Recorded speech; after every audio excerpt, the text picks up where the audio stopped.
السلام علیکم جماعت ہفتہ بچے، کیسے ہیں آپ سب؟ مجھے امید ہے کہ آپ سب خیریت سے ہوں گے انشاءاللہ تعالی۔ اسٹوڈنٹس، جیسے کہ آپ کو پتہ ہے کہ ہم اسلامیات کے سبق دعا کی اہمیت اور فضیلت اس کے بارے میں پڑھ رہے تھے۔ کل ہم نے سوال الف اور سوال بے جو ہے وہ پڑھا تھا۔ آج ہم اس سے اگلا سوال جو ہے اس کی پڑھائی کریں گے۔ سوال جیم، قرآن مجید میں دعا مانگنے کے متعلق اللہ تعالیٰ کا کیا ارشاد ہے؟ اب قرآن پاک میں کیا ارشاد ہے آپ نے وہ بتانا ہے۔ جواب، قرآن مجید میں دعا مانگنے کے بارے میں اللہ تعالیٰ کا ارشاد ہے، اور اے پیغمبر، جب تم سے میرے بندے میرے بارے میں دریافت کرے، جانیں، پوچھیں تو کہہ دو میں تو تمہارے پاس ہوں۔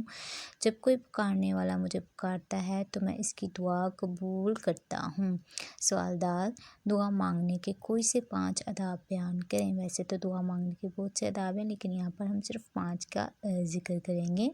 جواب، اللہ تعالیٰ کی بارگاہ میں دعا مانگنے کے کچھ آداب درج ذیل ہیں۔ نمبر 1، بہتر ہے کہ دعا باوضو ہو کر مانگی جائے۔ باوضو ہو کر مانگی جائے یعنی وضو، آپ کو پتہ ہے بچے کہ وضو کیسے کرتے ہیں، وضو کر کے پھر دعا مانگی جائے۔ دعا بیت اللہ شریف کی طرف رخ کر کے مانگی جائے، یعنی اللہ تعالیٰ کے گھر کی طرف، خانہ کعبہ کی طرف رخ کر کے بیٹھ کر ادب کے ساتھ مانگی جائے۔ 3، دعا کے وقت ہتھیلیوں کا رخ چہرے کی جانب ہو اور دعا کے بعد چہرے پر ہاتھ پھیر لیے جائیں۔ نمبر 4، دعا کرتے وقت پورا دھیان، توجہ دل سے اللہ تعالیٰ کی طرف رہے۔ 5، دل میں پختہ یعنی کہ بہت مضبوط یقین رکھا جائے کہ اللہ تعالیٰ دعا کو ضرور قبول کرے گا۔ تو جی اسٹوڈنٹس، آپ نے سوال جیم اور سوال دال جو ہے اس کو یاد کرنا ہے اسٹوڈنٹس،